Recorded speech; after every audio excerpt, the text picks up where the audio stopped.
presentation tonight and following the Q&A session, we hope that you are going to be as energized about our campaign as we are in her prospects of becoming governor of the state of Texas. We hope you get involved to bring victory to the Debra Medina campaign. We need folks making calls, block walking, handing out literature, manning early voting locations, and primary day voting locations. If that's something that you want or are interested in doing, you can see Alex out front at the table. Sign up for what you want to participate in, and we will get any and all the materials to you that you need. I know that you know that we must take back our government. I know you know that we must get rid of the career politicians who continually subvert the will of the American people at every turn. I know you have heard many times before that if we keep electing the same people over and over again and expect different results, we're insane. If we keep electing bureaucrats beholden to special interest groups, then we deserve to have our interests ignored. If we continue to support elitist career politicians, then we deserve what we get. I believe you're here because you want to end this destructive cycle. You are tired of electing the same people over and over again. You want to bring about a restoration of accountability in state government and create new leadership ensuring that our elected officials serve the people. You are here because you want assurance that Debra Medina is for you. The leadership of Texas 912 Revolution met Debra at a local Montgomery County event last May. She attended that event to promote herself in her campaign. We asked her that night to outline for us her stance on several issues. She sat there with us telling us her story and her desire to restore constitutional standards back in our state government.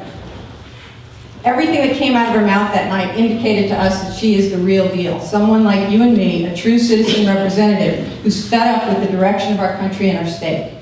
Debra Medina is a wife, a mother, a registered nurse, a businesswoman, and a rancher. In politics, she stands solidly on the principles of limited government, a sound economy, individual liberty, and the sacred importance of family, community, and faith. Our group realized that we needed to get to know her better. And since then, we've held several events with Debra because from the beginning it was obvious that she was a person of substance with a clear, consistent message. Debra Medina, Republican candidate for governor, is seeing her poll numbers increase daily. After the 2 televised Republican gubernatorial debates, Debra Medina not only did an outstanding job, but she scored a home run for the citizens of Texas. For the first time in 20 years, we Texans have the opportunity to make our voices heard in a heavily contested open primary. Debra Medina showed that she's willing to answer the tough questions facing Texans and that she represents the average Texan. At a time when it is critical for Texas to assert 10th Amendment rights to protect the state from encroachments of the federal government, she affirmed that she's ready to take action on state sovereignty and nullification. You know, if we want politics to be different, we must be different as voters. People who vote based on one interview or one event are voting for politics as usual. Listening and basing your vote on one interview causes you to vote for fickle candidates who pose and posture and by necessity lie.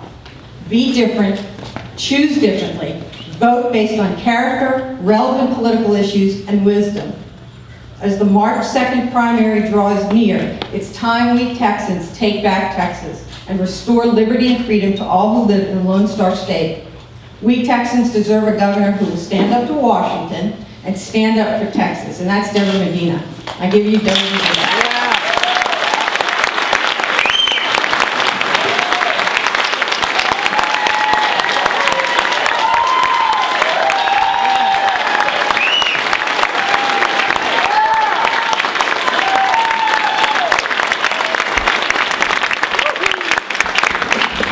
That's very kind. Thank you very much.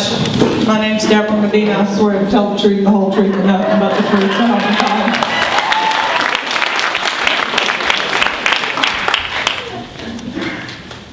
Today is my birthday.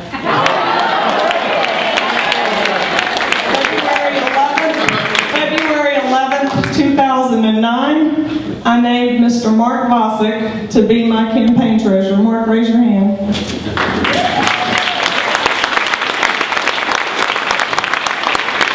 We've been in this race for a year. Happy birthday, We Texans.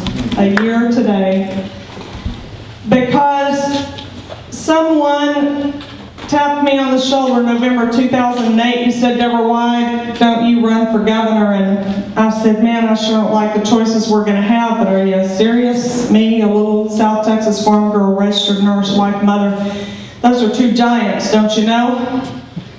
And 3 months later, a conversation with my daughter saying, "You know, Mom, you've lived your life doing the good before you and not worrying about what the outcome is. And you know what? We've lived our life today doing the good before us and not worrying about what the outcome is. Those chips are going to fall where they're going to fall.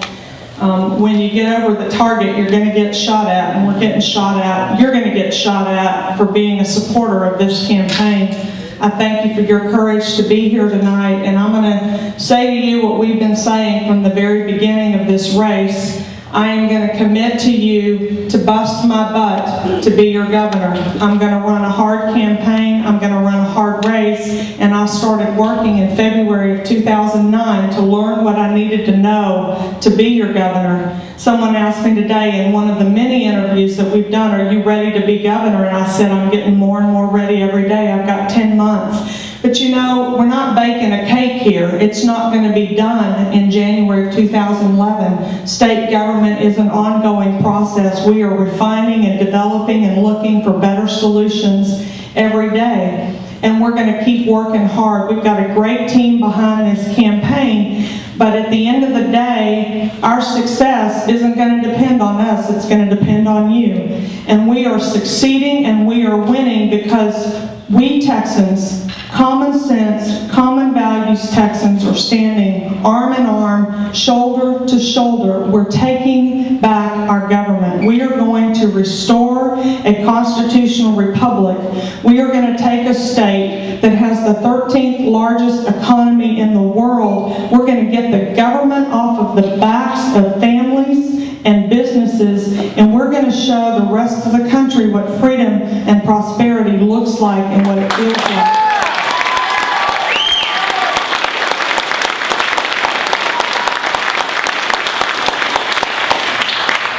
Texans know what Texans are living under. We have a distrust. We have an uncertainty about what has been going on in state government, or I wouldn't be standing here today. We have that uncertainty and that distrust, or we wouldn't have tea parties and 9/12 meetings going on all around this country. We deserve better than that as a free and prosperous people. We wonder about, do you wonder about what kind of deal Rick Perry cut with Centra to give part of our land? You know, something's wrong with that picture. What about the big pharma influence? What's happening there that a governor who professes to be pro-life, pro-family, conservative would get between you and your daughter and tell you what you've got to inject into her body? Do you have questions about what's happening there? Yeah. What about a U.S. senator who said she understood that passing that first bailout was contrary to the Constitution and she would never do it, and then voted? Do you wonder what kind of relationships exist between your senator and Wall Street bankers and other powerful interests?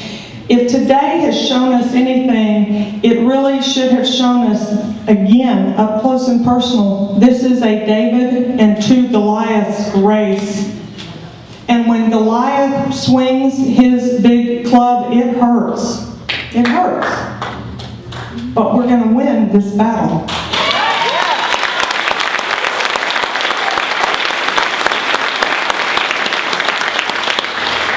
Do not be diverted. I've talked about the diversions that our government has been throwing at us for nearly 2 years now. I believe Republican Party activists have been diverted over the dots and tittles in the Republican Party platform. If they can keep us focused on where the commas go and whether we say the or this or an or the, they can keep on growing government, and we've been distracted. We've been distracted about what it is that protects and preserves freedom because they had us arguing with one another about how to put the right appraisal cap reform in place, all the while stealing our property right from under us.